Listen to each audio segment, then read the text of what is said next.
ہارون آباد سے بھائی محمد مبین صاحب نے سوال لکھا ہے.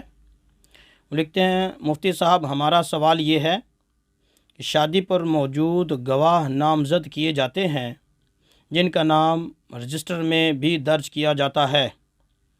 اگر ان دونوں میں سے کوئی ایک یا دونوں فوت ہو جائیں اور کسی وجہ سے عدالت میں اس نکاح کی گواہی مطلوب ہو تو کیا کوئی دوسرا گواہی دے سکتا ہے یا نہیں؟ محمد مبین. جی میرے محترم بھائی، ایک تو ہے کہ رجسٹر میں جو دو گواہوں کا نام لکھا جاتا ہے، اگر قانون انہی کو طلب کرتا ہے تو وہ ایک قانونی مسئلہ ہے، شریعت کے ساتھ اس کا کوئی تعلق نہیں، تو وہ قانون کو بتایا جائے گا کہ یہ تو دنیا میں نہیں رہے. ایک ہے شریعت کی طرف سے، شریعت گواہ کسے سمجھتی ہے؟ شریعت کہتی ہے کہ جو اس وقت موجود تھا، جس نے اپنی آنکھوں سے وہاں نکاح ہوتے ہوئے دیکھا، اور تو وہ گواہی کے قابل ہے، وہ گواہی دے سکتا ہے.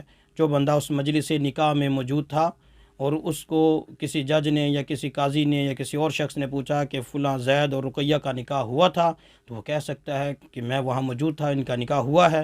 تو یہ گواہی شرعاً معتبر ہے، یہ بندہ وہاں موجود تھا. اگرچہ پاکستان کے قانون کے اعتبار سے اگر وہی مطلوب ہوں تو وہ ایک قانونی مسئلہ ہے، وہ ایک الگ چیز ہے، لیکن شرعی طور پر گواہ جو ہے وہ کوئی دوسرا بھی گواہی دے سکتا ہے.